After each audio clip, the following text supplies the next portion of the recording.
오늘 같이 얘기 나누게 될, 게 보시는 것 같은 SQ 사회지능의 이해와 전략적 셀프 플래닝 스킬이에요. 근데 제목에 사실 오늘 얘기하실 내용이, 저희가 함께 얘기하게 될 내용이 다 들어가 있어요.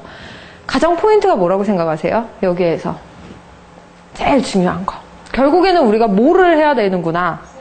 그렇죠. 네, 결국에는 얘기하고 싶은 거는 우리가 셀프 플래닝을 해야 된다는 거예요. 그 셀프 플래닝이 무엇인지는 뒤에 가서 조금 더 제가 디테일하게 이야기를 하겠고, 그런데 이 셀프 플래닝을 어떻게 해야 될까요?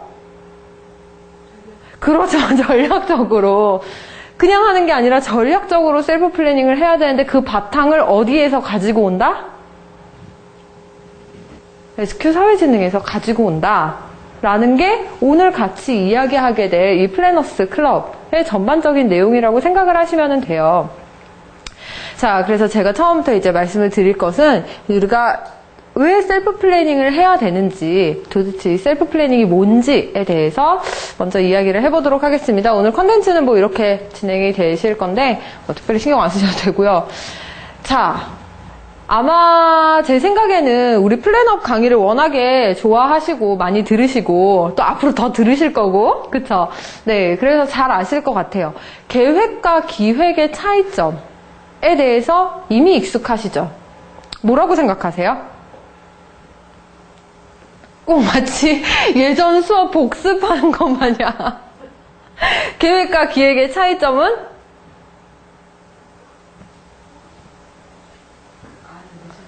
그쵸. 그게 한마디로 이렇게 정리가 되는 게 쉽지가 않아요. 이게 머릿속에는 이렇게 둥둥 떠다니는데 이거를 정리를 하는 게 쉽지 않죠.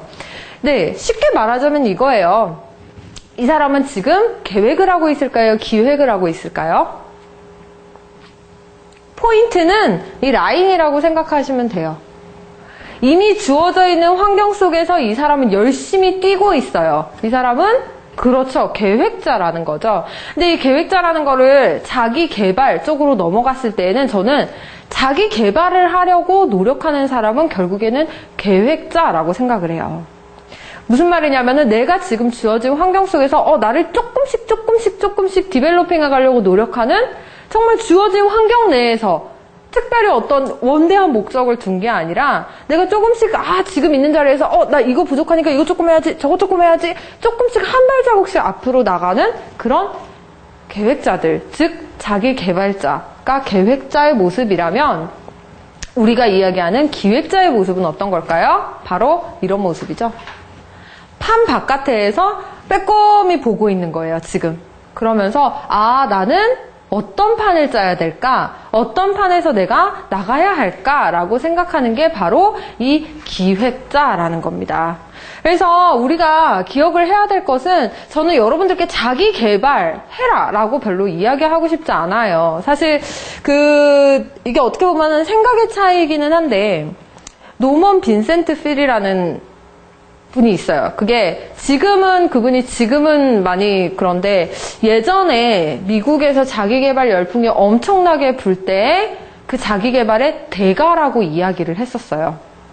근데 그 사람들이 항상 이야기를 하는 게 뭐였었냐면 이런 거였어요. 자신감을 가져라. 너의 뭐 원대한 뭐를 가져라. 뭐 열심히 하면은 뭐가 된다. 성실하게 해라. 막 이런 어떤 자기 내면에서 열심히 끌어내는 그런 것들을 이야기를 했었거든요. 근데 과연 사람들이 얼마나, 들을 때에는 되게 행복해. 들을 때에는 나 진짜 원대한 꿈을 가질 수 있을 것 같고 당장이라도 내가 성실하게 움직일 수 있을 것 같고, 그런데 문제는 그게 지속성이 없다는 거예요. 그래서 정말 핵심은 우리가 정말 목표로 하고 있는 것이 무엇인지 확실하게 알고 그 승리하는 판을 짜서 내가 그 판을 만들고 걸어가야 되는 게 진짜 우리가 해야 될 일, 기획자로서의 해야 될 일이라는 거를 여러분들이 기억을 하셨으면 좋겠어요. 그거를 제가 얘기하는 것뿐만 아니라 저는 그 소재를 어디에서 따왔냐면은 바로 여기에서 따왔어요. 5명의 인물들이 있습니다. 빅 아이디어스 해가지고 여기에서 뭐라고 얘기를 하냐면, 이제 5명의 지금 현재 가장 잘 나가고 있는 5명의 영향력을 끼치는 비즈니스 사상가들을 지금 여기에 5명이 있어요. 혹시 아는 분 있으세요? 아니, 모르는 분 있냐고 물어보는 게 더 빠르겠다. 모르는 분 있으세요? 가운데 빌 게이츠. 빌 게이츠는 조금 익숙하시고 나머지 분들은 잘 모르실 수도 있어요. 네. 자, 여기에 이제 하워드 가드너 같은 경우에는 자중지능 이론을 얘기한 그 하버드대 교수고, 네 번째로 뽑힌 말콤 글래드웰은 아마 책은 아실 거예요. 이 작가는 모르시더라도 아웃라이어, 티핑 포인트, 뭐 이런 책 쓴 사람 있죠. 그 두 개는 무엇을 보았을까? 이런 식으로 책을 몇 권 쓰지는 않았는데 내는 족족마다 전 세계를 휩쓰는 베스트셀러를 써낸 사람, 그 사람이 말콤 글래드웰이에요. 저희 플랜업에서도 굉장히 좋아하는 사상가 중에 한 명이고, 가운데는 빌 게이츠, 얘기 안 해도 아시죠? 두 번째는 이제 토마스 L. 프레드만이라고 이제 그 컬럼니스트예요. 뉴욕타임즈에 기고를 하는 컬럼니스트고, 제가 말씀드리고 싶은 거는 가장 첫 번째, 게리 하멜이라는 교수인데, 혹시 꿀벌과 게릴라라는 책 들어보셨어요? 한 번도 못 들어보셨어요? 아마 제가 봤을 때에는 기획을 하시잖아요. 그쵸? 그리고 기획을 하기 위해서는 어쨌든 비즈니스가 어떻게 현실적으로 돌아가는지에도 조금 알으셔야 될 것 같고, 그러기 위해서 가장 읽어야 될 첫 번째로 꼽히는 책 중에 하나가 꿀벌과 게릴라라고 저는 말씀을 드리고 싶어요. 근데 여기 책이 있는데, 책이 좀, 책이 좀 두꺼워요. 이게 꼭 되게 약간 두껍고 무겁고, 근데 여기에도 보면은 하버드 비즈니스, 하버드 대학에서 실제 교재로 사용하는 책 중에 하나예요. 원하시면은 빌려 가셨다가 제가 가지고 오시면 워낙에 자주 오시니까 네, 빌려 드릴게요. 사실 읽기가 쉬운 책은 아니에요. 그리고 제목이 딱 한국말로 꿀벌과 게릴라라는 제목으로 들었을 때는 이거 뭐지? 약간 이러거든요. 근데 내용을 보면은 너무너무 주옥 같아요. 이게 영문 제목이 앞에 써져 있는 것처럼 Leading the Revolution, 그러니까 혁명을 이끄는 사람들에 대해서 이야기를 해요. 그래서 이 게리 하멜 교수가 이야기를 하는 대표적인 게 뭐냐면, 이때까지는 선형적인 우리가 어떤 환경 속에 자라왔다면 이제 더 이상 비선형적인, 우리가 앞으로를 내다볼 수 없고 불확실한 삶 속에서 우리가 살아가고 있다. 그거에 대해서 이야기를 하면서 그때 우리는 어떻게 경영을 해나가야 될 것이며 나를 어떻게 이끌어야 될 것인가. 그래서 열심히 일하는 꿀벌보다 혁명을 꿈꾸는 게릴라가 더 필요한 시대다라고 얘기를 하는 그 핵심 골자가 꿀벌과 게릴라에 들어가 있어요. 네. 포인트 아시겠죠? 아까 꿀벌이라고 하면 누구죠? 꿀벌. 아까 우리가 얘기했던, 앞에서 봤던 열심히 판 안에서 뛰고 있는 자기 개발자라면, 여기에서 얘기하는 게릴라라고 얘기하는 건 어느 상황을 봐서든 내가 그 기회를 포착하는 게 아니라 실제 기회를 만들어서 혁명을 이끄는 그런 게릴라가 바로 우리가 돼야 되는 어떤 기획자의 모습이라고 이야기를 하는 내용이 바로 이 책 내용이거든요. 자, 그런데 이 게리 하멜 교수가 나오기 전에 이 사람이 이렇게 언제나 그렇죠. 이런 어떤 시대의 판을 바꾸는 비즈니스 사상가들을 보면은 처음에는 그렇게 환영을 받지 않았어요. 아시죠? 블랙스완을 쓴 사람도 처음에는 굉장히 이단화처럼 생각을 했었어요. 어떤 곳이나 다 그런 것 같아. 근데 게리 하멜 교수도 마찬가지. 처음에 내놨을 때 굉장히 사람들에게 아니다. 네가 생각하는 거는 아니다. 라고 얘기를 했어요. 왜 그러냐면 그 앞에 누구 하나가 더 있었거든. 이 사람을 이해하지 못하면, 알지 못하면 게리 하멜 교수는 반토막만 이해하는 거예요. 누구냐면은 바로 이 사람입니다. 들어보셨을 거예요. 마이클 포터 교수. 한 번도 못 들어보셨어요? 네. 5포스라는 건 들어보셨어요? 기업 경영, 전략, 경쟁력에 대해서 이야기를 하면서 5포스. 네. 실제 경쟁 상황에 대해서 뭐 이러이러한 게 있다. 뭐 내부에 그게 있고, 뭐 경쟁자가 있고, 뭐 환경이 어떻게 치고 올라오고, 뭐 대체제가 있고, 이렇게 5가지로 분야로 나누어서 기업 경쟁력에 대해서 정의한 그때 당시의 전략 경영의 대부가 바로 이 마이클 포터 교수거든요. 마이클 포터 교수가 실제 하버드 내에서 제일 잘 나가는 경영학자 중에 한 명이었어요. 5포스를 내놨었고 그때 모든 기업들이 이 5포스에 대해서 이야기를 하면서 우리 기업이 전략적으로 살아남기 위해서는 반드시 이거를 연구를 해야 된다라고 추앙받던 그런 교수 중에 한 명이었습니다. 근데 여기에 물을 끼얹고 들어온 게 바로 이 꿀벌과 게리라 책을 쓴 게리 하멜 교수예요. 게리 하멜 교수가 뭐라고 이야기를 했냐면 이렇게 이야기를 합니다. 전략 의도라는 단어에 대해서 처음으로 이야기를 했어요. 우리가 지금은 되게 많이 쓰고 있는데 비즈니스에서 제일 많이 쓰는 단어 중에 하나, 핵심 역량이라는 단어 있죠. 그것도 게리 하멜 교수가 처음 단어를 사용한 거예요. 단어의 정의를 만들 정도로 비즈니스 업계에서 굉장히 인정을 받고 있는 학자인 거죠. 네. 근데 전략 의도라는 개념을 제시를 했습니다. 이 전략 의도라는 단어가 무슨 말이냐? 위대한 성과들을 낸 기업들은 자신들이 가졌던 제한적 자원, 능력을 뛰어넘는 원대한 야망, 즉 전략 의도를 가졌던 기업이다 라고 이야기를 해요. 제가 이야기를 하는 게 지금 하나의 포인트로 지금 다 가고 있는 거 아시겠죠? 네. 지금 우리가 환경에서 있는 것이 아니라 자기 개발에서 멈추는 것이 아니라 이제는 정말 자기 스스로를 기획해야 되는 때가 왔다라고 계속 말씀을 드리는 거예요. 그래서 게리 하멜 교수가 이렇게 얘기를 해요. 미래의 나를 만드는 것은 현재 내가 가진 것이 아니라 계획자들, 내가 가지고 있는 내가 환경, 주어진 것이 아니라 내가 집착하고 끊임없이 추구하고자 하는 것이다 라고 이야기를 하는 게 바로 이 게리 하멜 교수의 얘기예요. 그래서 이거를 두 가지로 이렇게 보면은 딱 정확히 이겁니다. 전략이라는 거 보았을 때 마이클 포터 교수는 어떤 거냐? 전략이라는 거는 자, 시장에서 자기 회사의 기능에 잘 맞는 위치를 찾는 거라 그랬어요. 발견해서 하는 것. 즉, 지금 나를 보고 있나요? 환경을 보고 있나요? 그렇죠. 먼저 환경을 보고 있죠. 내가 어디에 있나를 지금 먼저 보는 거예요. 그래서 바깥을 먼저 살펴야 한다. 즉, outside in 전략이 마이클 포터 교수의 전략이라고 하면 게리 하멜 교수의 전략은 뭐냐면 미래 시장의 모습을 그린 뒤에 이익을 얻을 수 있는 역량을 미리 준비하는 것. 즉, 내가 키울 수 있는 원대한 야망을 가진 후에 그리고 나서 전략 의도를 가진 후에 내가 가진 핵심 역량을 키우는 것. 즉 무슨 말이냐? 우선 나를 먼저 살피는 게 중요하다고 얘기를 하는 게 바로 이 게리 하멜 교수의 말이에요. 둘의 차이점. 마이클 포터는 아웃사이드 인. 환경을 먼저 보고 나를 분석하는 거라면 게리 하멜 교수는 인사이드 아웃이에요. 나를 먼저 보고 나서 이제 내 야망을 하고 거기에 내가 기획을 먼저 판을 짠 다음에 이제 내가 하겠다? 이 의도인 거죠.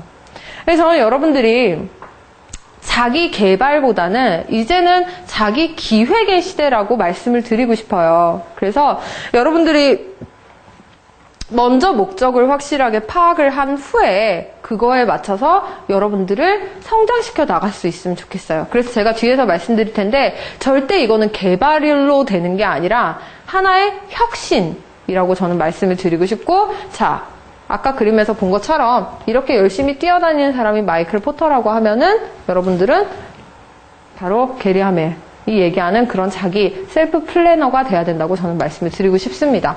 한번 생각 한번 해보시면 좋겠어요. 내가 근데 사실 많은 사람들이 자기 개발자예요. 많은 사람들이 자기 개발자고 그리고 제가 또 하나 말씀을 드리고 싶은 건 두 개가 병행이 돼야 돼요. 자기 기획을 한 후에 반드시 따라와야 되는 게 자기 개발이에요. 근데 자기 기획만 하고 개발이 따라오지 않는다면은 그거는 마치 내가 목표는 정말 커다랗게 가졌는데 실행은 하나도 하지 않는 사람으로 그냥 전락하기 굉장히 쉽습니다. 근데 많은 사람들이 기획 자체 없이 그냥 개발만 한다는 게 문제예요.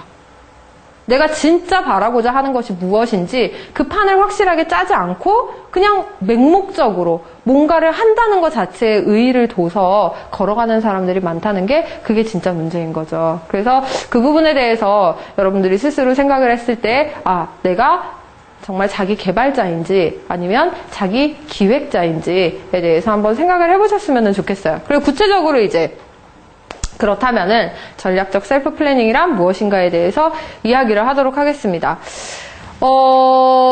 혹시 그거 보셨어요?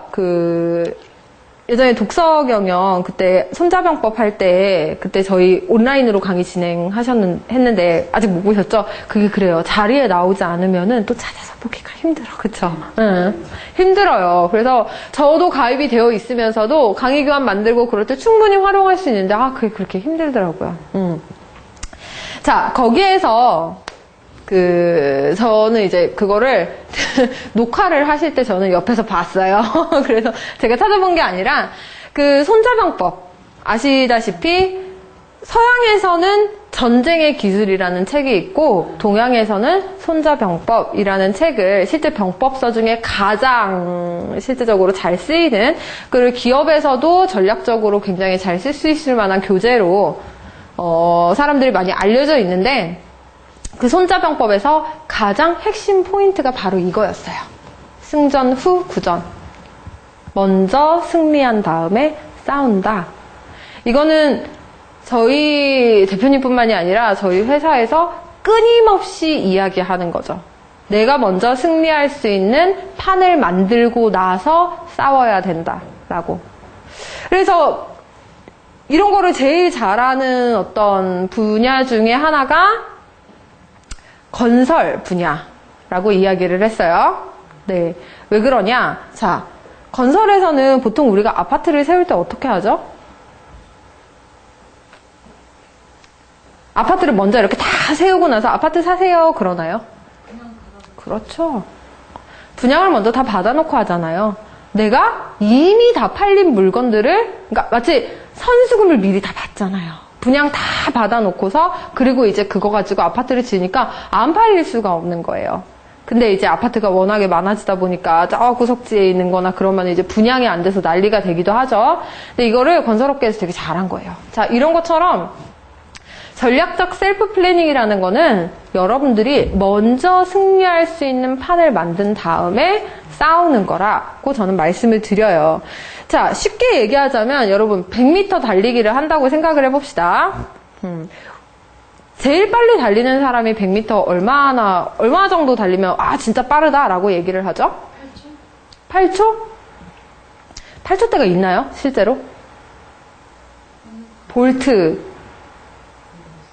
저는 9초대인 걸로 알고 있어요. 네, 9초의 벽을 못 넘는다고 저는 듣고 있는데, 자, 100m 달리기를 100m를 9초에 달려야 된다라고 한번 생각을 해볼게요. 사람들이 뭐를 할까요? 연습을 하겠죠. 열심히 연습을 해서 처음 스타트를 어떻게 시작을 해야 될지, 내가 여기에서 어떻게 출발을 빨리 할 수 있을지 열심히 노력을 할 거예요. 그쵸?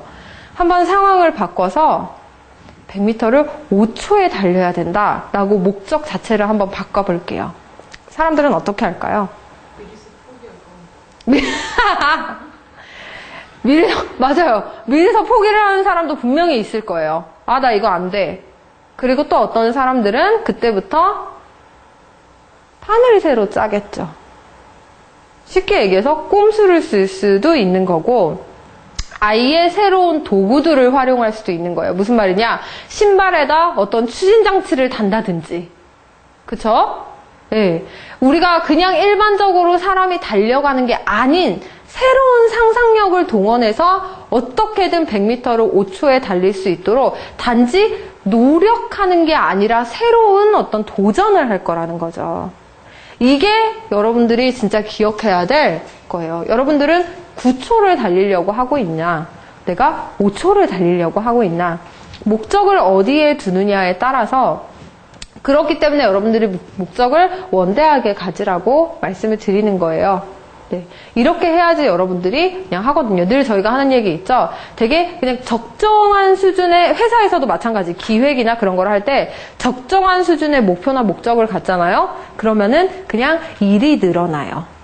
할 일이 많아졌네, 야근을 좀 해야겠네, 이렇게 돼요. 근데 정말 커다란, 마치 지금 상황을 보았을 때 우리가 아무리 생각을 해도 이루지 못할 만한 뭔가를 기획을 했어. 그러면 그때부터는 전략이 나오기 시작을 하는 거죠. 그래서 여러분들이 전략적 셀프 플래닝을 해야 된다. 이게 바로 우리 지금 맨 앞에 표지에 있는 그림 이거예요. 수박을, 네모난 수박, 실제로 일본에서 네모난 수박 만드는 거 아세요? 수박이 동그랗잖아요. 가만히 있으면 얘네들이 자꾸 굴러다니고, 그리고 막 운반이나 그런 거를 할 때도 아무래도 동그랗다 보니까 비효율적이죠, 공간 활용 자체가. 그래서 안 되겠다, 우리가 방법을 뭐를 해볼까 해서 네모난 수박을 만들기 시작을 했어요. 네모난 수박 어떻게 만들까요? 사각형 상자 속에다가 수박. 맞아요, 정확합니다. 네. 정말 정말 그래요. 우리가 애호박 또 어떻게 키우는지 아시죠? 그 봉다리를 먼저 씌운대요. 네. 그 걔네가 자랄 때부터 걔를 그냥 이렇게 해블레에 내놓는 게 아니라 봉다리를 씌워서 그 안에 차게 알차고 탄탄하게 만들 수밖에 없도록 처음부터 의도적으로 프레임을 씌워주는 게 바로 애호박이에요. 그런 것처럼 여러분들이 네모난 수박을 만드는 거예요. 여러분들 스스로를 수박이라고 생각을 했을 때 나는 그냥 동그란 거, 어떻게 더 예쁘게 동그래질까가 아니라 나는 획기적이게 네모난 수박이 되어야겠어. 그럼 원대한 목표를 가졌어. 어떻게 하면 내가 네모난 수박이 될 수 있을지? 자, 바로 이 과정이 필요합니다. 첫 번째는 프레임을 씌워야죠. 무슨 말이냐? 목표를 가져야 된다는 거예요. 여러분들을 잡아줄 수 있을 만한 목표를 가지고 나서 그리고 이제 기획을 해야겠죠. 실제 기획을 하고 반드시 필요한 게 아까 제가 말씀드렸던 시간을 기다리는 자기 개발, 시간을 반드시 투자를 해야 된다는 거예요. 절대 이 앞 단계로만 끝나서는 안 됩니다. 목표를 갖고 디자인을 한 후에 여러분들이 시간을 자유롭게 활용을 해서 스케줄, 계획을 짜야 된다는 거죠. 이 과정이 반드시 필요하다고 말씀을 드립니다. 그런데 여기에서 우리가 문제가 하나 생겨요. 사회에서 우리가 생활을 하면서 목적이라고 이야기를 했을 때, 자, 이거를 나한테만 포커스를 두는 게 아니라 우리가 여러 사회 속에서 살고 있어요. 그쵸? 네. 얼마나 많은 사회에 속해 있으세요? 더 쉽게 얘기를 하자면 나의 역할을 생각하시면 돼요. 나의 역할이 몇 개나 있으세요? 하나밖에 없으세요? 어떤 역할? 직장. 봐보세요. 직장에서의 역할이 있죠? 집에서의 역할이 있을 거예요. 딸로서의 역할 있죠? 네. 친구들과 있을 때 직장에서 하는 모습이랑 친구들과 같이 있을 때랑 똑같이 행동하세요? 다르죠? 그리고 만약에 종교 생활을 하고 계신다면은 그 사회에서의 또 역할은 또 달라지실 거예요. 우리는 크게 보면은 이렇게 되지, 만약에 지금 카페, 네이버 온라인 카페 같은 데 활동을 하고 계신다, 그럼 거기에서의 또 역할이 또 달라요. 각각의 사회마다 그 사회는 뭐를 가지고 있냐? 목적을 가지고 있습니다. 그 목적을 가지고 나는 어떻게 해야 되냐? 그 목적이 원하는, 나에게 기대하는 그 요구치, 나의 역할에 내가 맞춰가기 위해서 노력을 하는 게 우리들의 일반적인 모습이에요. 근데 가장 큰 문제가 무엇이냐? 나 그렇게 목적을 찾아서 셀프 플래닝을 할 수는 있겠어. 근데 문제는 뭐냐면 목적 자체가 다 다르다는 거예요. 각 사회마다. 집에서 요구하는 나의 모습이 있고, 혹은 돌려 얘기하자면 집에서 내가 되고 싶은 나의 모습이 있고, 회사에서 내가 내 목표로 하고 있는 나의 모습이 있고, 교회에서 내가 내 목표로 하고 있는 모습이 또 있고, 친구들이랑 같이 있을 때 나는 이런 모습을 보이고 싶어. 내 목표가 그때그때마다 다 달라요. 그쵸? 그러면 그때는 어떻게 하셔야 된다는 것이. 그게 바로 어떻게 해야 되냐? 바로 사회지능. 그래서 그 답을 여러분들이랑 이제 찾아야 된다라고 저는 말씀을 드려요. 그래서 사회지능을 강화해야 된다라고 말씀을 드립니다. 세 번째, 그래서 사회지능에 대해서 말씀을 드릴게요. 들어보셨나요? SQ라는 단어에 대해서? EQ, IQ. 맞아요. IQ, EQ는 굉장히 많이 이야기를 하는데 이 SQ라는 개념 자체가 어디에서 나왔냐면은 IQ가 어디에서 나왔는지 아세요? IQ라는 개념이? IQ는 되게 오래됐어요. 나온지 아시다시피. 심리학? 어디에서 먼저 나왔냐면은 인종차별에서 먼저 나왔어요. IQ라는 게 어디에서 유럽인들이 흑인들을 노예로 삼았었잖아요. 되게 오래전에. 때 노예로 삼으면서 사람들이 이제 생긴 것도 다르고 이렇게 되다 보니까 뭔가 확인을 하고 싶은 거예요. 이 사람들이랑 우리가 더 우월하다라는 거를 증명을 하기 위한 어떤 객관적인 지표를 우리가 만들어보자 라고 해서 만든 게 IQ예요. 그래서 인텔리전스 쿼션트 해가지고 그 지능의 지수를 숫자로 표현을 하게 된 게 바로 그 IQ입니다. 그러니까 사실 의도 자체는 굉장히 불순한데 우리는 그것도 모르고 열심히 사용을 하고 있죠. 학교에서 요즘에는 할지 모르겠네요. 저 어렸을 때 같은 경우에는 학교에서 IQ 테스트 했었거든요. 물론 결과는 알려주지 않았어요. 애들의 그 가슴 아픔을 방지하기 위해서인지 모르겠으나 결과는 알려주진 않았지만은 IQ 테스트를 저희도 했었고 그랬던 것처럼 근데 그리고 나서 저희가 IQ 테스트를 언젠가 하다가 뭐로 넘어갔냐? 정신건강 테스트를 하더라고요. 그 정신건강이라는 게 저는 하나로 보면 EQ라고 생각을 해요. EQ라는 개념은 누가 처음 이렇게 대중화를 시작을 했냐면 다니엘 골먼이라는 학자가 먼저 시작을 했어요. 그래서 지능지수가 아니라 머리가 좋은 게 아니라 감성적인 감정을 표현할 수 있고 사람들을 이제 내 스스로 어떤 감성적인 능력을 갖는 EQ 감정지수가 굉장히 중요하다라고 이야기를 했어요. 그래서 사람들이 IQ가 아니라 지금은 EQ 시대다 라면서 막 열심히 얘기를 했었어요. 90년대 그때가 한 초중반쯤에 그렇게 열풍을 불고 있는데 자 문제가 생긴 거예요. IQ랑 EQ에 공통점이 있습니다. 이게 뭐냐면 개인의 역량이라는 거예요. 전체의 역량이 아니라 개인의 역량, 나 하나에 대한 역량이었어요. IQ, EQ라는 게. 그래서 사람들이 IQ, EQ에다만 포커스를 두게 되니까 어떤 문제가 발생을 했냐? 사람들이 이기적이어지고 나 하나밖에 모르게 되고 그러니까 집단 따돌림이 일어나게 되고 이런 어떤 우리가 알고 있는 너무너무 사회적으로 심각한 문제가 발생을 하기 시작을 하는 거예요. 그래서 이래서는 문제를 해결할 수가 없겠다. 어떤 새로운 지능이 필요하다라고 생각을 해서 연구를 하면서 개인의 포커스를 뒀던 IQ, EQ에서 확장이 된 개념이 뭐냐면 이제 너와 나 사이의 관계로 들어간 가장 첫 번째 만들어진 그 지수가 바로 이 SQ라는 지수예요. Social Intelligence Quotient라고 해서 사회 지능 지수인 거죠. 그래서 이제 디테일한 내용을 보면 이거예요. 상대방의 감정과 의도를 잘 읽으며 타인과 잘 어울리는 능력이 SQ다라고 이야기를 하는데 이거를 조금 더 확장시켜보면 어떤 내용이냐. 내가 현재 속해 있는 사회, 그 사회에서 요구하는 거를 내가 잘 파악을 하고 거기에 나를 맞춰가는 능력을 바로 SQ라고 이야기를 합니다. 스스로 생각해 보실 때 SQ가 높으신 것 같으세요? 낮은 것 같으세요? 높을 때는 아주 높고 아닐 때는 아주 높고. 그러면 안 높은 거지. 그러니까 잘 어울릴 때는 굉장히 잘 어울리고 못 어울릴 때는 정말 못 어울린다라고 얘기를 하고 싶으신 거죠. 네. 아예 의도적으로 어울리지 않는다. 그런 것도 있어요. 왜요? 저녁이면 술 먹어야 술 마시자고 그러는데 네. 살찌는 것도 싫고 이렇게 부족한 게 있으니까 이런 시간 내려고 일부러 안 먹는. 의도적으로 그럴 때도 있다.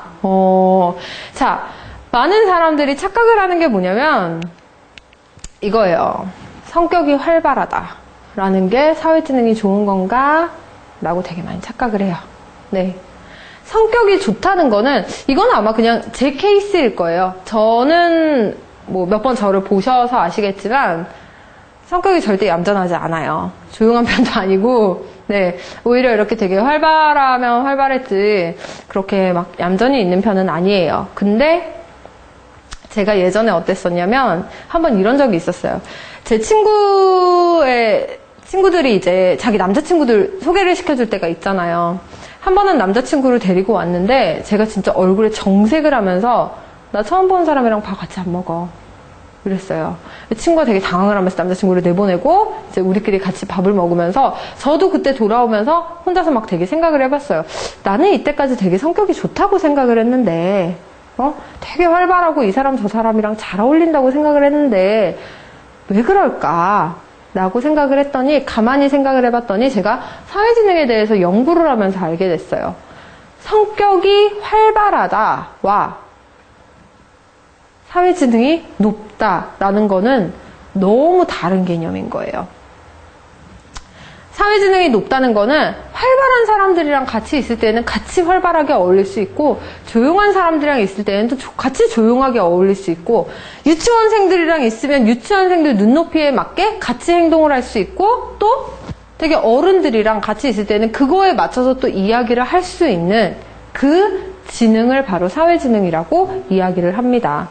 어떤 사회에 속해 있든지 간에 그 사회의 목적을 제대로 파악을 해서 목적과 의도를 파악해서 그거에 부합한 나를 만들 수 있는 능력을 바로 사회지능이라고 이야기를 해요. 그래서 이런 사람들을 보면은 일반적으로 실제적으로 막 되게 활발한 사람보다 조용하고 차분한 사람들이 사회지능이 훨씬 높은 케이스가 많더라고요. 왜 그런지는 제가 뒤에서 말씀을 드릴게요. 자, 성격이 좋다는 게 SQ가 높다는 거랑은 다르다는 거 확실하게 아시겠죠? 성격이 좋은 사람이다. 이건 그냥 성격이 좋은 거 타고난 천성인 거예요. 그냥 활발한 거. 네. 근데 사회지능이라는 거는 충분히 내가 개발할 수 있는 하나의 역량이라는 거죠. 여기에 이제 포인트가 있는 거야. 아, 우리가 개발을 할 수 있구나. 내가 진짜 사회지능을 키워갈 수 있구나. 네. 그럼 어떻게 키워갈 것인지에 대해서 뒤에서 얘기를 하게 되겠고, 사회지능을 보았을 때 사회적 자각과 사회적 능력으로 크게 두 파트로 나뉘어집니다. 이 두 가지를 다 할 수 있는 그 능력을 다 할 수 있을 때 사회지능이 높다라고 이야기를 하는데, 하나씩 한번 제가 말씀을 드릴게요. 먼저 사회적 자각의 첫 번째가 원초적 감정이입이에요.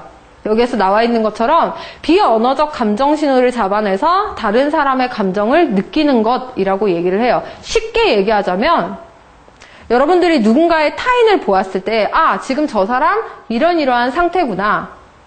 이 사람, 아, 지금 기분이 좋구나. 이 사람 오늘 무슨 일이 있는 것 같은데? 라고 파악하는, 나도 모르게 느끼는 그 감정이 있죠. 그게 바로 원초적인 감정이입이에요. 이거 안 되는 사람들이 있어요. 누가 안 되죠? 사이코패스가 안 돼요. 사이코패스는 감정이입 자체가 안 돼요. 그 사람들이 이렇게 막 되게 아파하는데 그거를 즐긴다고 자기 스스로 생각하고 이렇게 정말, 그러니까 사이코지. 예, 그렇게 얘기를 해요. 안 되는 게 사이코패스. 근데 우리는 일반적인 사람들은 원초적인 감정이입을 잘 합니다. 사람들 중에 유난히 이런 거를 더 잘하는 사람이 있고 또 못하는 사람들이 있어요. 많이 사람들을 관찰하고 연구한 사람일수록 원초적 감정이입을 상대적으로 조금 더 잘하게 되겠죠. 그래서 사람을 실제로 많이 만나는 사람들은 그 분위기를 정말 잘 파악을 하는 거. 그리고 두 번째가 뭐냐? 감정을 이제 알았어. 그 사람이 어떤 감정을 가지고 있는지 알았어. 그러면 두 번째가 바로 파장을 맞추는 겁니다. 온전하게 귀를 기울여서 듣는 거예요. 그래서 아까 제가 이거를 잘하는 사람이 사실 활발하게 떠드는 사람들보다는 조용하게 있는 사람들이 듣는 귀가 훨씬 더 많이 발달해 있어요. 그렇기 때문에 제가 말씀을 드린 거예요. 온전하게 사람의 말을 귀 기울여서 듣는 역할을 할 수 있는 것. 그리고 세 번째가 다른 사람의 감정과 의도를 파악하는 구체적 감정이입이 필요합니다. 내가 그 사람의 이야기를 듣고 나서 구체적으로 어떤 감정과 의도를 가지고 있는지 알게 되는 거예요. 그리고 마지막이, 사회적 자각 중에 마지막이 바로 사회적 인지적. 실제 내가 속해 있는 사회가 어떻게 돌아가고 있는지 내가 확인을 하는 게 바로 이 사회적 자각의 네 번째인 사회적 인지예요. 여러분들이 가장 잘하셔야 되는 것 중에 하나가 바로 이 네 번째 사회적 인지 중입니다. 이게 바로 여러분들이 속해 있는 사회가 어떤 거를 원하는지, 나에게 어떤 역할을 요구를 하는지 가장 잘 파악을 할 수 있는 게 바로 이 사회적 자각. 사회적 자각 중에 사회적 인지라는 거죠. 아시겠죠? 이렇게 깨달은 게 있으면, 자각을 했으면 이제는 사회적 능력으로 표현을 할 수 있어야 돼요. 그래서 첫 번째가 바로 일체성. 일체성은 뭐냐면 여러분 그거 아세요? 우리가 보통 공감이라고 이야기를 했을 때 사람들이 되게 많이 이야기를 해요. 공감을 해야 된다 라고 이야기를 할 때 제가 그때 프레젠테이션 하면서도 말씀을 드렸었는데 사람들은 처음부터 공감 능력을 타고나요. 기억하세요? 제가 뭐 때문에 공감 능력을 타고난다 라고 이야기까지 했었는데 혹시 기억나시나요? 우리들에게 뭐가 있다 라고 말씀을 드렸어요. 뭐가 있어? 공감을 하기 위해서 우리가 사람들이 생각했을 때 나는 사람들 잘 공감을 못해 라고 이야기를 하는데 우리는 거울 신경세포가 다 있다고 말씀을 드렸었죠. 네. 모르시는 분들을 위해서 간단하게 말씀을 드릴게요. 96년도인가 그때 이제 이탈리아 한 학자가 연구를 했어요. 어떤 거를 했냐면 원숭이가 땅콩을 짚는 거를 보고 연구를 했었죠. 원숭이가 땅콩을 짚을 때 그 뇌파가 움직이는 거를 확인을 하고 나서 어떤 거를 했냐? 사람이 땅콩을 짚을 때 원숭이가 그거를 보고 있을 때의 뇌파를 또 측정을 한 거예요. 근데 그 두 뇌파가 비슷하게 움직이더라는 거죠. 동일한 환경을 보고 나서도 내가 같은 자극을 느낀다는 거는 결국에 내가 시각적으로 뭔가를 보았을 때 같은 감정을 느끼는, 즉 공감을 할 수 있는 무언가가 있구나 라는 거를 확인을 하고 나서 이제 생물학적으로 연구를 해보았더니 그때 발견된 세포가 바로 거울신경세포라는 거죠. 그래서 우리가 얘기하는 말 그대로 거울신경이에요. 여러분들이 영화를 볼 때 주인공이 울면은 나도 같이 울게 되죠. 네. 그리고 주인공이 막 웃을 때 나도 같이 웃게 되죠. 이런 거를 잘 하기 위해서 방송에서 이렇게 시트콤 같은 거 보면은 웃음 소리를 넣잖아요. 그런 것처럼. 네. 그런 게 바로 일체성. 바로 공감을 위한 이 모든 것들이에요. 비언어적 차원에서 원활한 상호작용을 하는 거. 여기에 열심히 이렇게 사람들이 있는데 이 사람들이 실제로 보았더니 열심히 웃고 있어요. 이제 제가 이 작품을 실제로 봤어요. 그때 런던이었었나? 어디에 가가지고 봤는데 그냥 이 작품을 보고만 있어도 너무너무 기분이 좋은 거예요. 네. 그냥 아저씨들이 앉아있는 건데 그 표정을 보았더니 그냥 사람들이 웃고 있는 것만 봐도 나도 모르게 미소를 짓게 되는, 이거는 결국에 바로 이 일체성이 굉장히 잘 능력을 발휘하고 있다는 어떤 반증이죠. 그리고 두 번째가 이제 자기 표현입니다. 여러분들이 그냥 사회지능이 높다는 거는 내가 그냥 조용히 입 다물고 있는다는 게 절대 아니에요. 뭔가에 맞추기 위해서 내가 100% 맞추고 그 환경에 하기 위해서 내가 참고 인내하고 그래야 되냐? 그게 절대 아니에요. 여러분들이 그때 환경에 맞춰서 여러분 스스로를 효과적으로 드러내는 것도 사회적 능력 중에 하나입니다. 그게 바로 자기 표현에 해당되는 거죠. 그리고 세 번째가 이제 영향력이라는 건데 이제부터 개인이 아니라 넘어가죠. 어떤 사회로 넘어가요. 영향력이라는 거는 영향을 주는 사람이 있고 영향을 받는 사람이 있잖아요. 그렇죠? 네. 그래서 여러분들이 그 사회적 상호작용의 결과물을 실제로 구체화해서 누군가에게 영향을 줄 수 있는 거. 그리고 마지막이 이제 가장 핵심이죠. 배려하는 거. 특별히 내가 뭐를 해줘 라고 요구를 하지 않더라 해도 그 사회에 맞춰서 내가 스스로 타인을 배려할 수 있는 능력. 자, 우리 동영상 하나 보고 갈게요.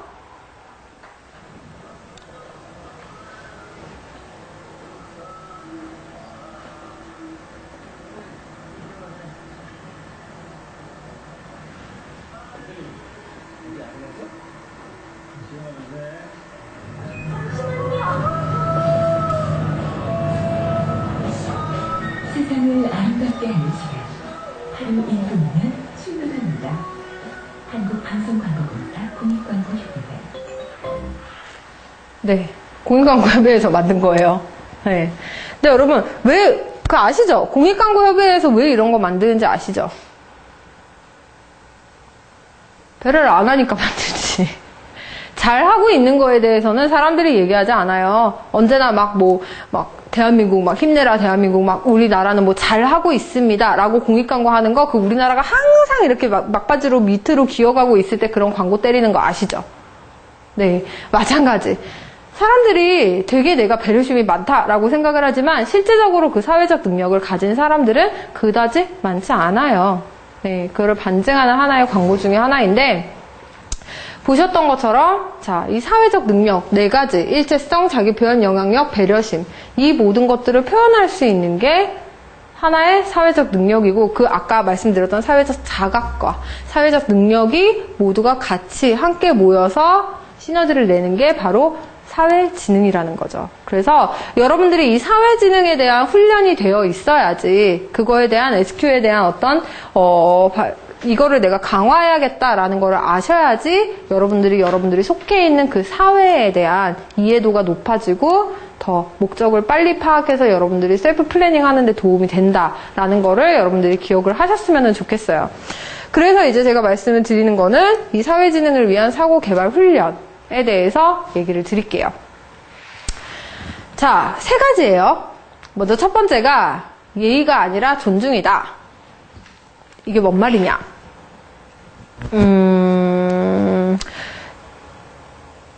여러분들이 지하철을 타셨어요. 지하철을 타면은 보통 청년이 지하철을 타고 있을 때 할머니가 이렇게 오세요. 이렇게 무거운 짐을 들고 오세요. 그러면은 사람들은 어떻게 해주죠? 자리를 일어나서 자리를 양보를 하죠. 네. 많은 사람들이 그래요. 근데 한번 바꿔서 이야기를 해볼게요. 어떠한 청년이 보았을 때 식은땀을 이렇게 질질 막 흘리고 있어. 네. 그런데 할머니가 이렇게 앉아 있어요. 그러다가 청년을 보고 나서 청년 여기 앉아 여기 앉아 그래서 자리를 양보를 했어. 그러면 주변 사람들이 그거를 보고 나서 막 손가락질 하나요? 에이그 저 청년 할머니를 세우고 나서 내가 앉히다니 저 못된 놈 새끼 막 이렇게 얘기를 하나요? 배경을 안다면 절대 그렇게 이야기를 하질 않죠. 네. 우리가 일반적으로 예의라고 얘기를 하는 거는 우리나라 단어의 어감 중에 하나인데 예의라는 거에는 굉장히 서열이 강하게 있어요. 나이에 대한 서열이 굉장히 많이 갇혀 있는 게 예의라는 단어입니다. 그래서 저는 예의가 아니라 존중이라고 말씀을 드려요. 즉 무슨 말이냐면 수평적, 넓게 사고를 해야 된다. 이렇게 같은 라인으로 볼 수 있는 그 사고를 해야 된다고 여러분들께 먼저 말씀을 드리고 싶어요. 제가 여행을 갔는데 그때 제가 이제 아프리카로 여행을 갔었어요. 2달 동안 혼자서 아프리카 여행을 갔는데 저희가 캠핑장에서 잤었거든요. 근데 다국적 여행이라 해서 그러니까 막 여기저기에서 외국인들이랑 같이 이동을 하면서 캠핑장에서 잠을 잤는데 아프리카다 보니까 밤이 되면은 9시가 되면 전기가 싹 나가요. 실제로 뭔가를 할 수 있는 상황이 아니에요. 어떻게 하냐? 모닥불을 피죠. 모닥불을 펴서 사람들 같이 다 모여 있으면서 그때 너네 이제까지 어떻게 살아왔니? 막 이러면서 이야기하고 그냥 보통 분위기 그러다가 좀 어두컴컴해질 때쯤 되면은 이제 들어가서 자고 할 일이 없으니까 들어가서 자고. 그리고 저는 맨날 새벽 5시에 일어났어요. 힘들어 죽는 줄 알았어요. 네. 5시에 내가 깨고 싶어서 깨는 게 아니라 그냥 눈이 떠져. 그 전날에 너무 일찍 자서. 네. 그런 상황들을 아프리카에서 40일을 그렇게 살다가 왔더니 한국에 와서 새벽에 일찍 일어날 줄 알았는데 또 다시 원 패턴으로 돌아가더라고요. 아쉽게도. 근데 저는 아직도 기억이 나는 게 그때 우리가 이제 캠핑장에 다 둘러 앉아가지고 막 이야기를 하게 됐는데 원래 사람들이 그런 어떤 야생에 접해지게 되면은 사람들이 굉장히 원초적으로 변하는 거 아시죠? 대화도 되게 쓸데없는 걸로 이야기를 하게 돼요. 되게 작은 거에 즐거워하고 그때 대화가 뭐였냐면은 달이 움직일까에 대한 게 질문이었어요. 달이 과연 움직일까 움직이지 않을까. 지금 생각해보면은 되게 쓸데없는 질문이었었고 우리가 일상생활에서 한다. 네이버에다가 검색하면 되는 거고 그런데 그 당시에는 이제 아프리카다 보니까 검색을 할 수 있는 환경도 아니었었고 아무것도 우리가 실제 지식을 확인할 수가 없는 상황인 거예요. 그래서 친구들끼리 그 사이에서 다른 움직인다, 아니다, 다른 움직이지 않는다, 이런 쓸데없는 열심히 대화를, 그런 하나의 토론의 장이 벌어지기 시작을 했어요. 그 대화에 참가했던 사람들이 누구였냐면, 한 명은 한 40대 중반의 인터넷 회사를 운영하고 있는 CEO, 런던에서 왔던, 영국에서 왔던 그 CEO였었고, 또 한 명은 20대 초반, 이제 갓 대학을 들어간 한 여자친구였어요. 그 두 명이서 대화를 하기 시작을 하는 거예요. 근데 이거는 대화가 아니라 거의 싸움 수준이야. 둘이 이야기를 하는 게. 누가 들어도, 억양이나 그런 걸 들어도 굉장히 강하게 막 누구 얘기를 하면서 얘기를 하는데, 저는 이제 뒤에서 보고 있었죠. 그 모습을. 가만히 보고 있으면서 한번 이 그림을 한국으로 가지고 와볼까? 라고 생각을 해봤더니, 과연 한국에서 이런 모습들이 나올 수 있을까를 생각을 해봤을 때 절대 나올 수 없다는 결론이 나오더라고요. 자, 우리 한번 생각을 해볼까요? 20대 초반의 대학생이 40대 중반의 한 회사의 CEO랑 같이 그렇게 얘기를 할 수 있는 장이 얼마나 마련되겠으며, 첫째는. 그리고 우리는 과연 그렇게 그들처럼 자유롭게 이야기를 할 수 있을까? 라고 질문을 던졌을 때 아니라는 결론이 나왔어요. 왜 그러냐? 호칭 때문에. 우리는 호칭에서 이미 막고 있더라고요. 어느 순간 우리가 시간이 지나다 보면은, 여러분 그거 아시죠? 한국인들이 모이면은 가장 처음으로 항상 확인을 하는 게 있어요. 나이를 확인하죠.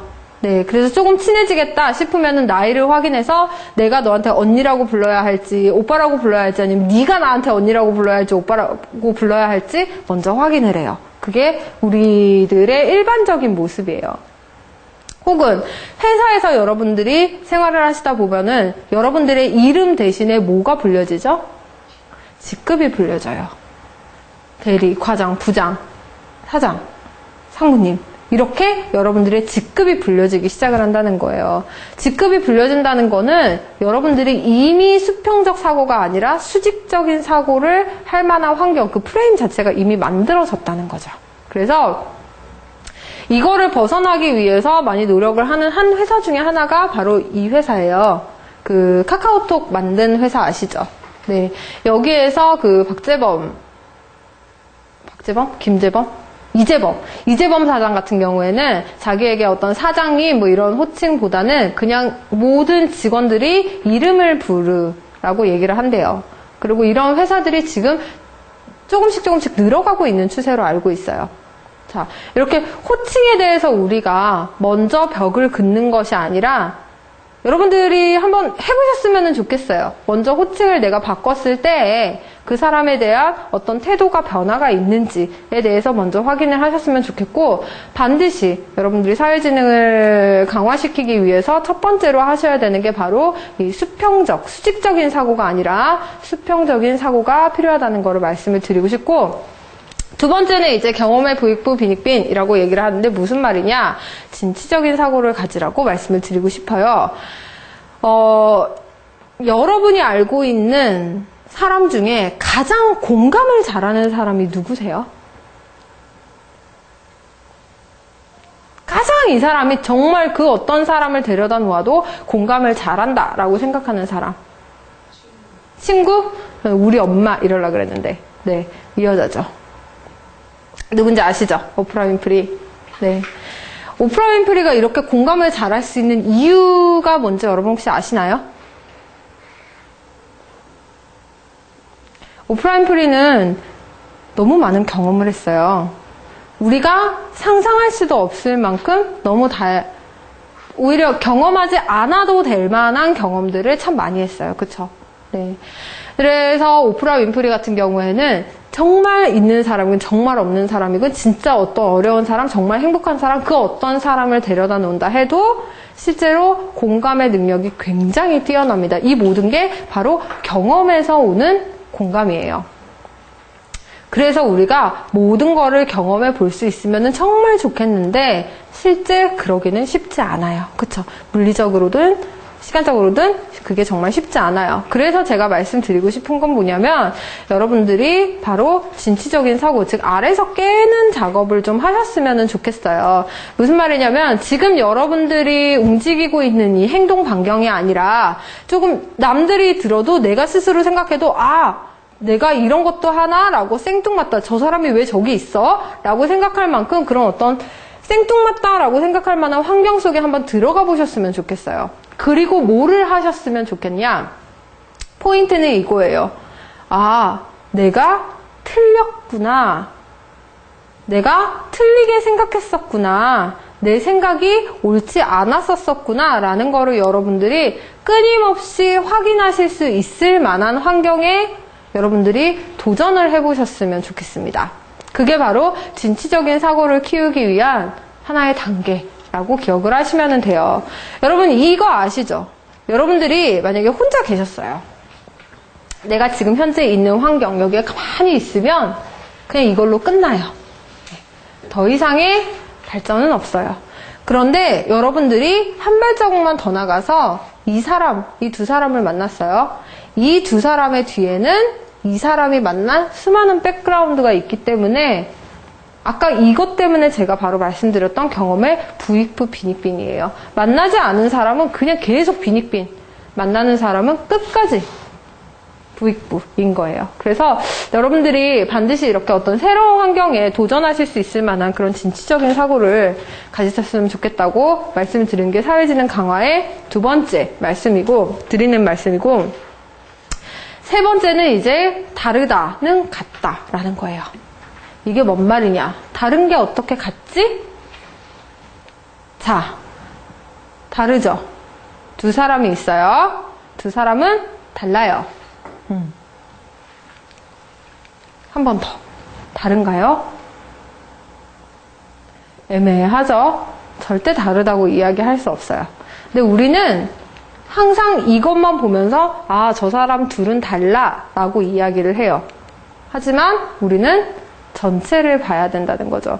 여러분 아시잖아요. 기획에서 항상 얘기하는 거 MEC 전체와 부분을 얘기를 할 때 어떤 것을 전체로 보고 어떤 것을 부분으로 봐야 될 것인가에 대해서 말씀을 드리는 겁니다. 다르다는 같다. 즉 무슨 말이냐? 우리가 개방적인 사고를 가져야 된다는 거예요. 내가 보고 있는 것이 전체라고 생각하는 것이 아니라 이보다 더 있을 수 있다 라는 거를 언제나 기억을 하시고, 여러분들이 사고를 하실 때 저 사람은 저기 틀린 것 같은데 그 사람과 동일하게 행동하는 사람들이 지구 어딘가에는 존재해요. 그쵸? 네. 그 부분에 대해서 여러분들이 반드시 생각을 하셨으면 좋겠어요. 예전에 우리나라에도 이제는 되게 많이 통용이 됐는데, 버스 중에 저상버스 아시죠?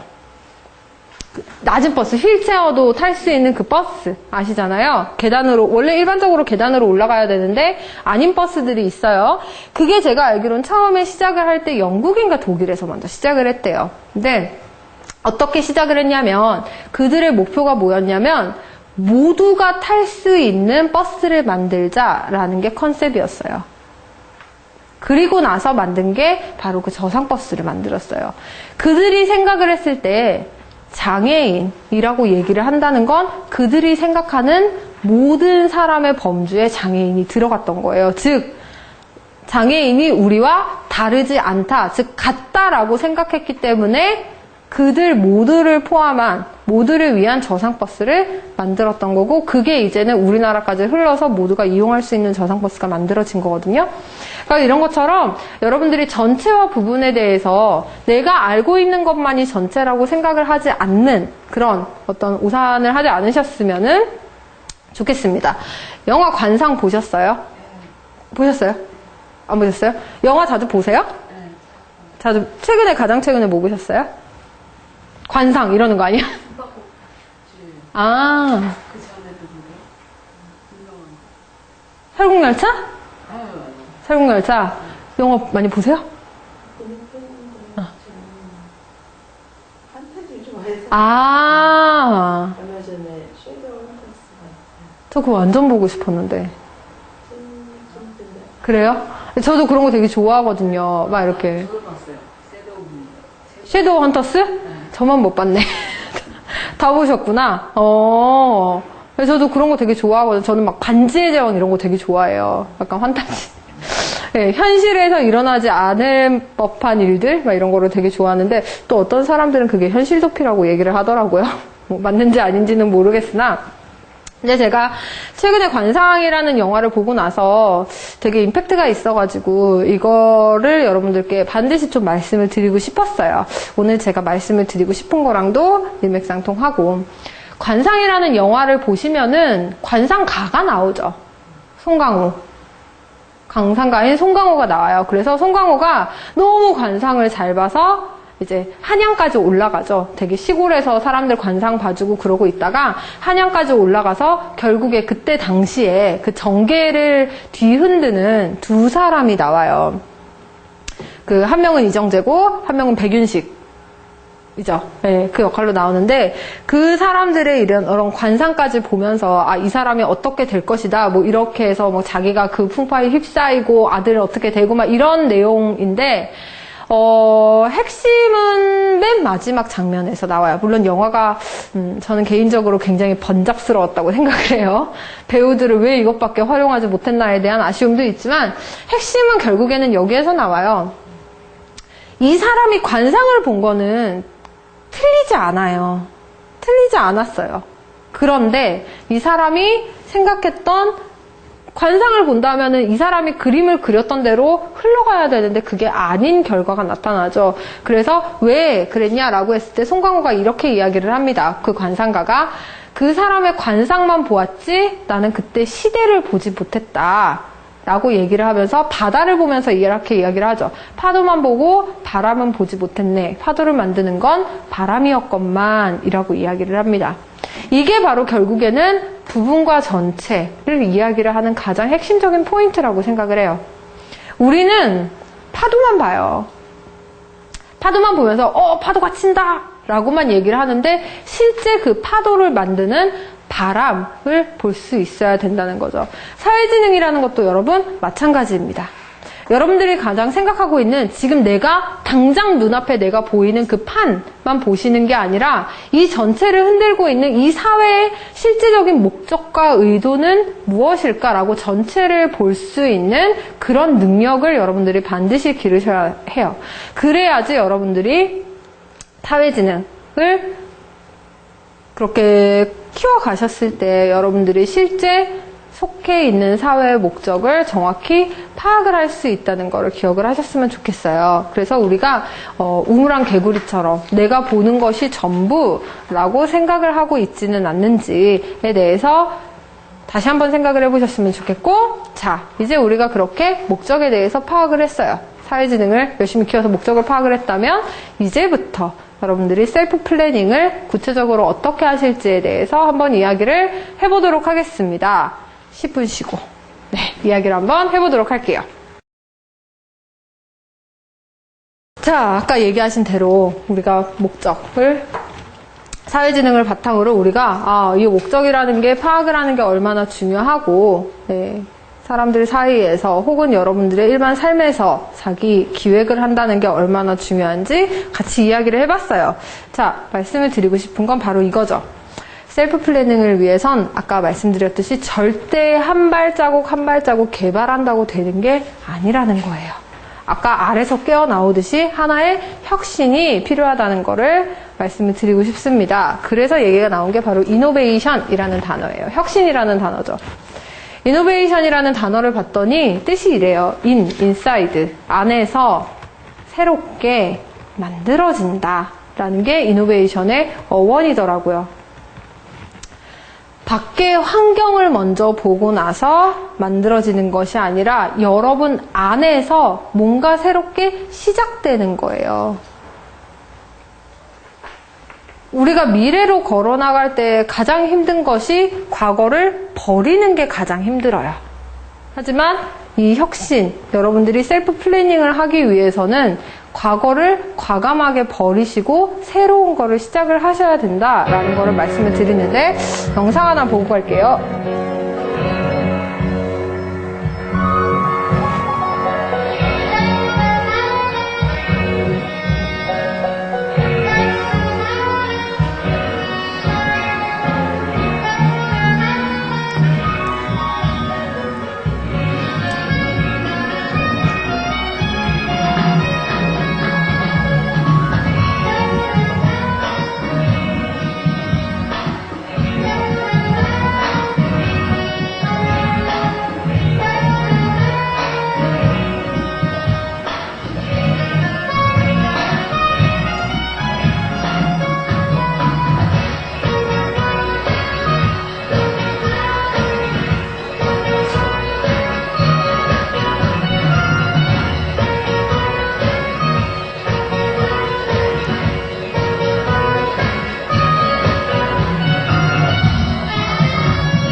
보셨죠? 이거예요.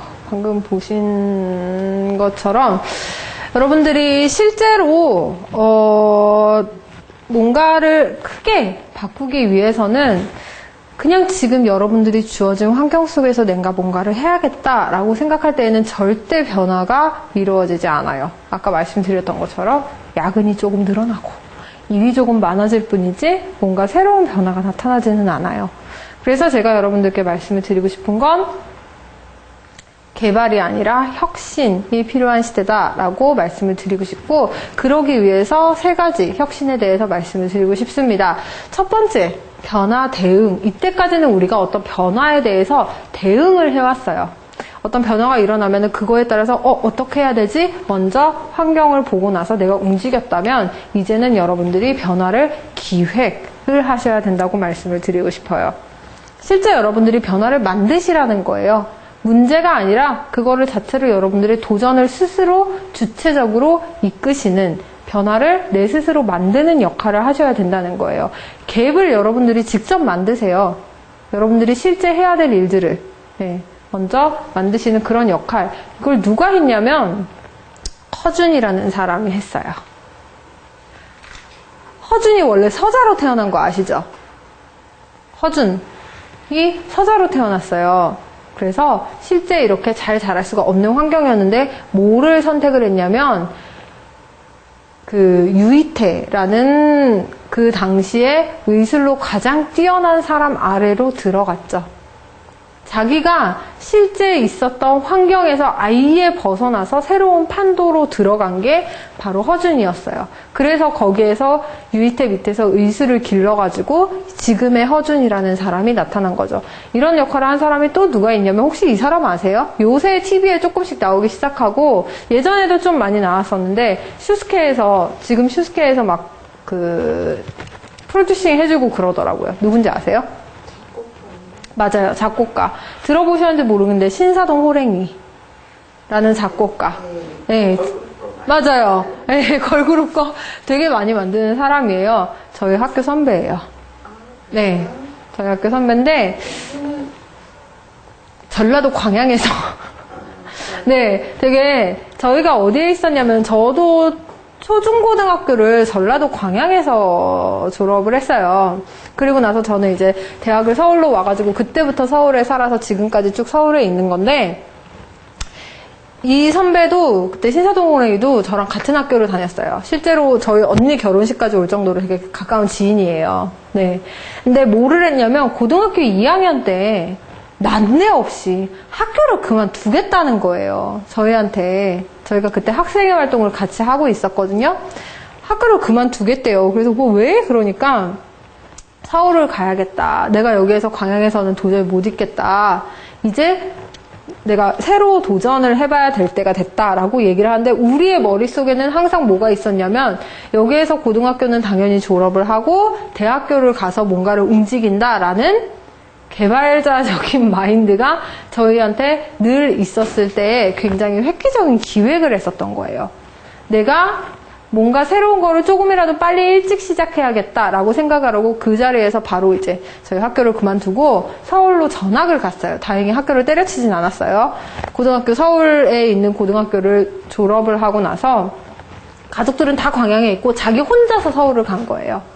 혼자서 서울을 가서 자기가 속해 있는 판 자체를 이 사람은 스스로 자기 변화를 기획을 한 거였죠. 대응을 한 게 아니라 내가 가지고 있던 환경 자체를 바꿈으로써 변화를 기획한 거예요. 이 사람이 성공할 수밖에 없는 환경 속에 들어가서 거기에서 아까 말씀드렸듯이 기획하고 뭐를 해야겠죠? 자, 그 다음부터 개발을 해야 된다고 얘기를 했죠. 열심히 시간을 투자를 해서 자기가 음악을 듣고 음악을 만들고 정말 밑바닥에서부터 시작을 했거든요. 기획사 막 이렇게 청소 같은 거 해주고 그렇게 하면서 지금의 신사동 호랭이가 만들어졌죠. 지금은 그 음원만으로도 몇 억씩 번대요. 가만히 앉아 있어도 몇 억씩 들어온대요. 네. 모두가 다 부러워해요. 가족들에게, 부모님에게 차를 그냥 이렇게 해준다고. 네, 모든 광양의 엄마 아빠들이 니는 왜 이호양이 되지 않았냐며 부러워하고 있어요. 근데 자, 결국에는 이렇게 변화를 기획한 사람들이 달라지더라고요. 저는 성공을 했다고요 라고는 말하고 싶지 않아요. 왜냐하면 성공을 안 했을 수도 있거든요. 하지만 분명한 거는 이 사람들은 변화에 대응하는 게 아니라 변화를 기획하는 사람이었다는 거죠. 두 번째, 목표의 혁신입니다. 모든 사람들이 빅골, 커다란 골을 얘기해야 된다라고 얘기할 때 여러분들 롱골, 긴 지속성 있는 목표를 가지셨으면 좋겠어요. 전 요새 키워드가 뭐냐면 저는 개인적으로 지속성에 굉장히 키워드를 많이 두고 있어요. 아무리 내가 뭔가를 한다고 했을 때 그게 좋더라 한다 해도 그게 지속이 되지 않으면은 말짱 꽝이더라고요.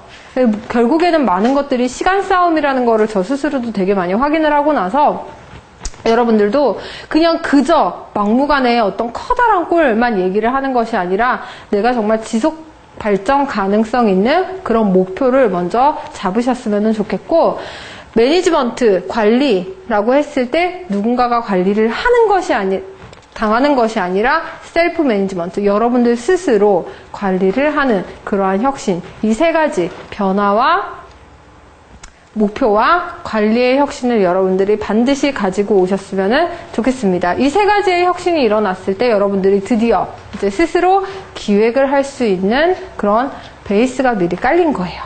자, 셀프 플래닝을 어떻게 하셔야 되냐? 여러분, 우리가 기업이라고 생각을 했을 때 브랜드 아이덴티티와 브랜드 이미지의 차이점 아세요?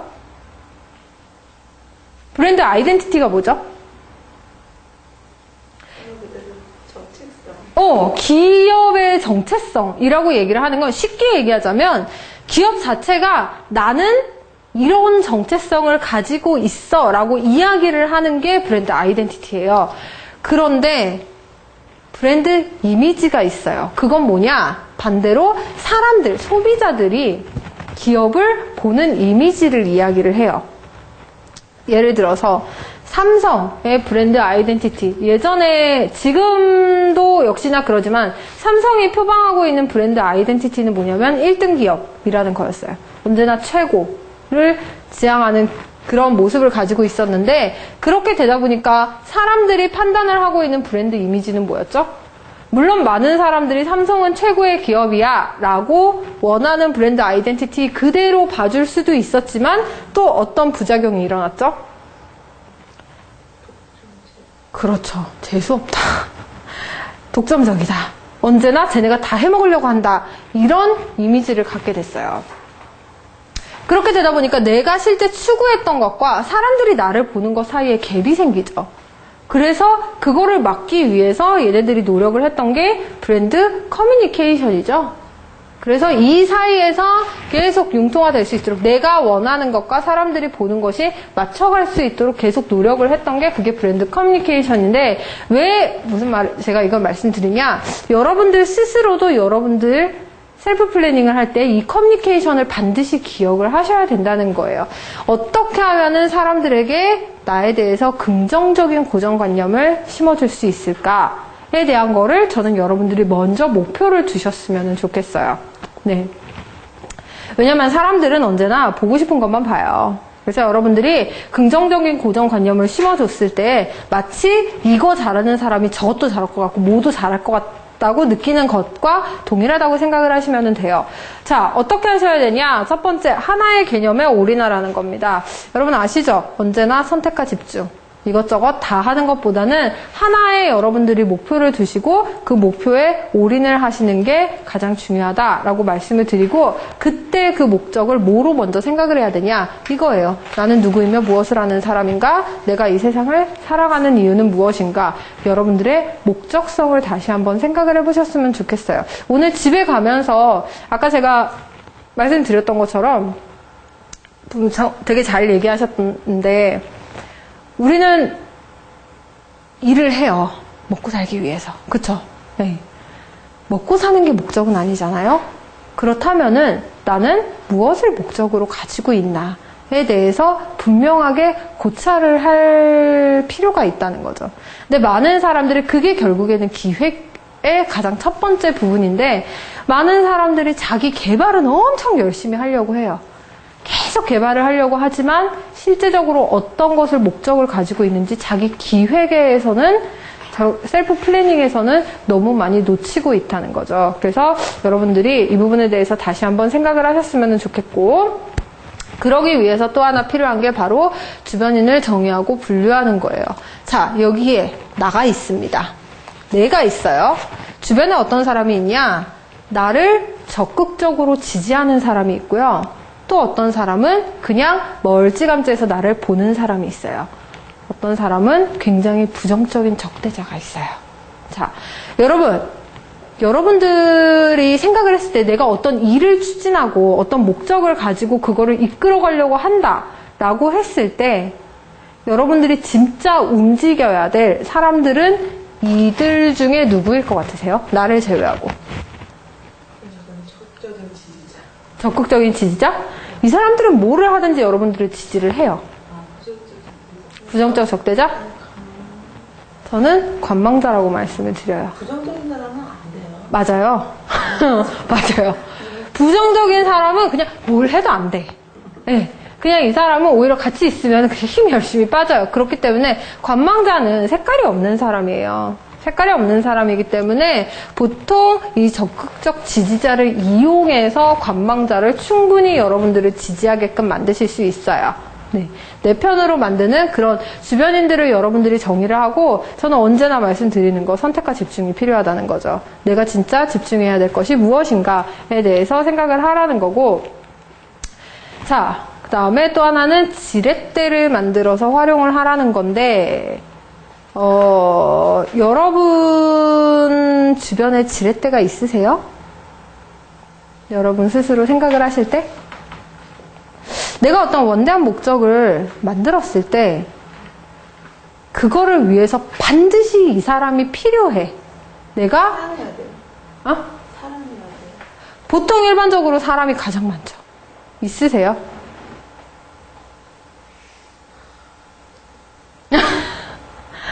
있다면 굉장히 복이에요. 그쵸? 네. 없다면 만날 수 있는 환경으로 한번 이동을 해보시는 것도 나쁘지 않아요. 근데 저는 여러분들이 이 자리에서도 충분히 만날 수 있을 거라고 생각을 해요. 여러분들의 목적만 확실하다면. 네. 언제나 목적이 확실하지 않기 때문에 우리는 지렛대가 있어도 활용을 하지 못하죠. 그러니까 여러분들이 정확한 목적을 가졌다면은 내 스스로 뭔가를 다 하려고 하지 마세요. 주변에 있는 것들을 최대한 활용해서 그거를 지렛대 삼아서 여러분들이 10 움직일 수 있는 거 100을 움직이라는 거죠. 그렇기 때문에 목적은 먼저 크셔야 된다는 거를 기억을 하시고, 여러분들을 스스로에게 포커스를 두었을 때 단점이 아니라 강점에 집중하라 라고 말씀을 드리고 싶어요. 여러분, 이게 어떤 그림이냐면, 혹시 성경에 삼손이라는 인물 아세요? 아세요? 삼손과 데보라에 대해서 나오는데, 삼손의 강점이 뭐였었죠? 맞아요. 삼손이 가진 가장 큰 강점은 힘이 센 거였어요. 힘이 진짜 셌어요. 그래서 마지막에 보면은 기둥을 이렇게 팔로 해가지고 사람들을 다 죽이죠. 그 정도로 힘이 셌어요. 근데 이 삼손이 왜 눈을 뽑혔는지 아세요? 머리 잘려서 눈이 뽑혔죠? 머리가 잘려서 힘이 빠지고 또 눈이 뽑혔죠? 네. 근데 왜 그랬는지 아세요? 여자한테 약한데 뭐를 했냐면, 삼손이 지가 잘할 수 있는 힘을 쓴 게 아니라 머리를 쓰는 장면이 나와요. 수수께끼를 낸단 말이야. 희한한 수수께끼를 내요. 예. 보면은 실제 자기가 쓸 수 있는 강점이 아니라 말도 안 되는 자기의 다른 애매한 것들, 단점을 가지고 열심히 노력을 하다가 결국에는 여자한테 속아 넘어가가지고 죽음까지 이르는 게 바로 이 삼손이에요. 그래서 근데 가만히 생각해보면 우리가 실제적으로 이런 실수들을 굉장히 많이 한다는 거죠. 내가 실제로 잘할 수 있는 것에 포커스를 두는 게 아니라 여러분들이 못하는 것을 어떻게든 개발하려고 노력을 하다가 결국에는 아무것도 못하는 사태가 굉장히 많이 벌어져요. 그래서 여러분들이 한번 써보시는 것도 나쁘지 않을 것 같아요. 저는 개인적으로 내 스스로를 수압 분석하는 게 진짜 많이 필요하다고 생각을 하거든요. 여러분을 놓고 나의 강점은 무엇이고 약점은 무엇이고 나에게 위기는 뭐고 기회는 무엇인지 여러분들이 한번 분석을 해보시는 게 굉장히 필요하거든요. 그래서 그런 식으로 여러분들이 내 강점을 끊임없이 나의 강점은 무엇이냐라고 얘기했을 때 바로 나올 수 있도록 강점이 무엇이세요? 내 강점은?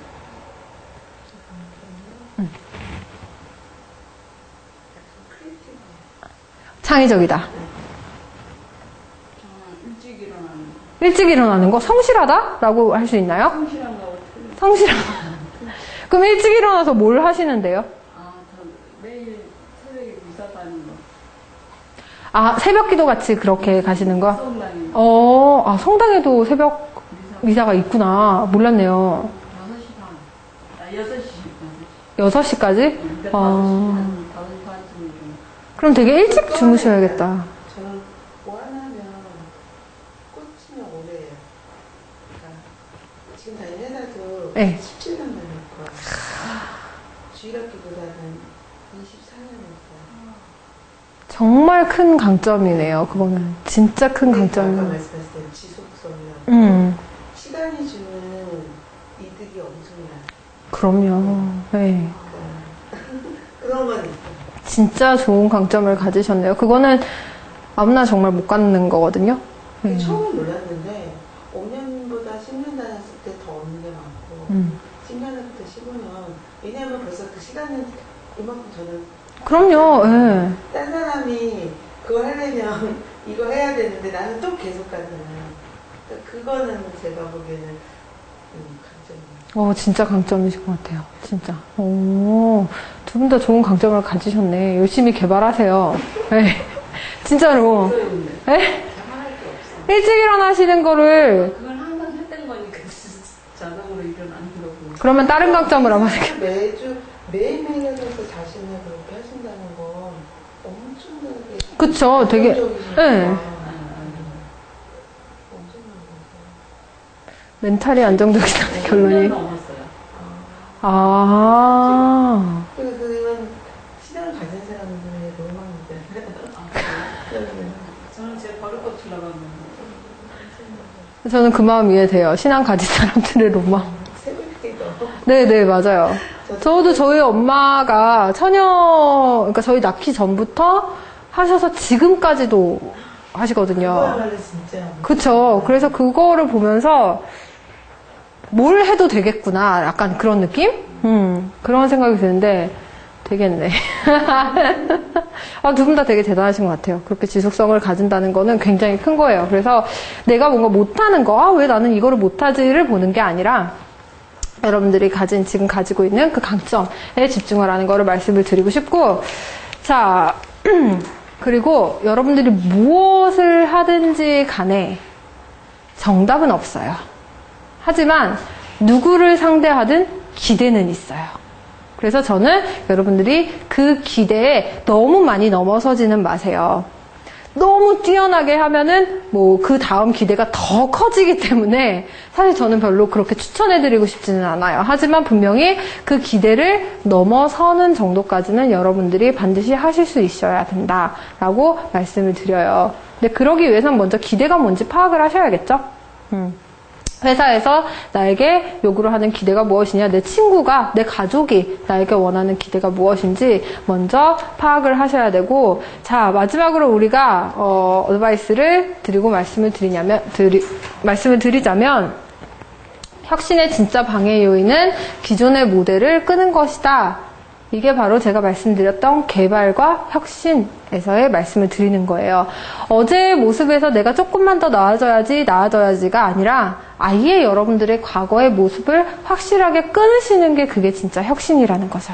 그래서 가장 큰 방해는 어제의 모습에서 조금 변한 내 모습이 가장 방해가 된다는 거를 기억을 하셨으면 좋겠고, 우리가 열심히 사회지능에 대해서 이야기를 했는데 이 사회지능보다 더 중요한 것이 매력이라는 거를 기억을 하셨으면 좋겠어요. 그리고 매력이 있는 사람들은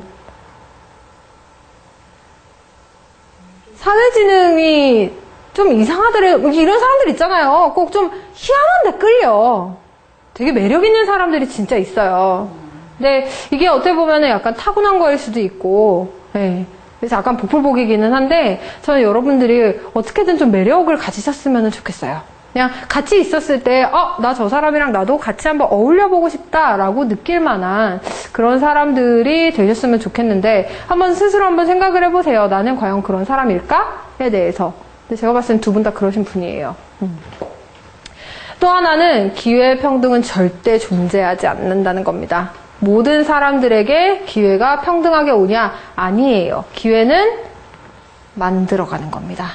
그래서 사람들이 언제나 생각을 할 때 내 능력을 보일 기회가 없어 라고 얘기를 하는데 그게 말 자체가 잘못된 거예요. 네.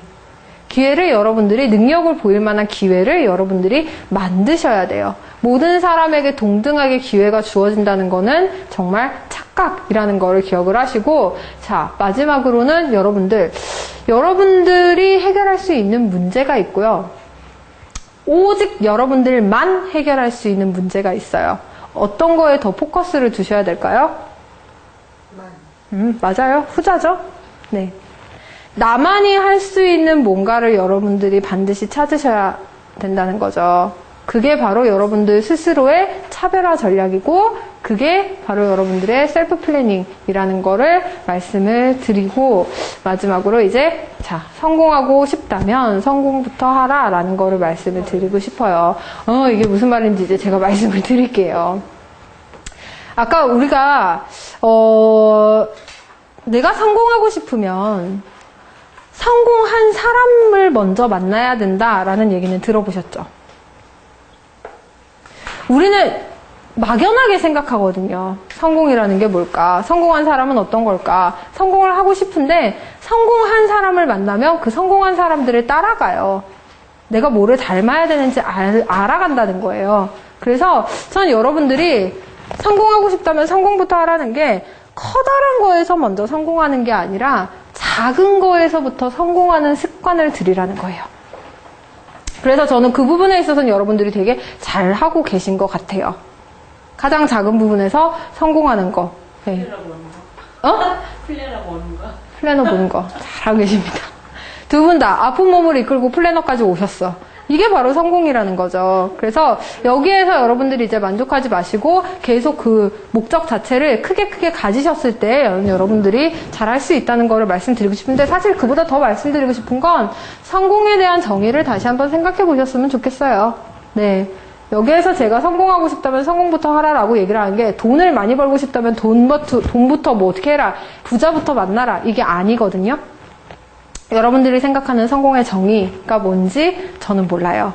근데 여러분들은 분명히 내 스스로 생각하는 성공의 정의가 있을 거라고 생각을 해요. 그래서 그 성공의 정의를 다시 한번 생각을 해보시고 내가 그거를 이루기 위해서 나는 지금 무엇을 하고 있는가 다시 한번 생각해 보실 수 있는 그러한 시간이었으면 좋겠고요.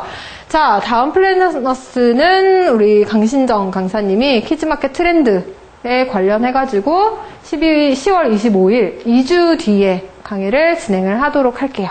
네. 여기에서 강의 마치도록 하겠습니다. 수고하셨습니다.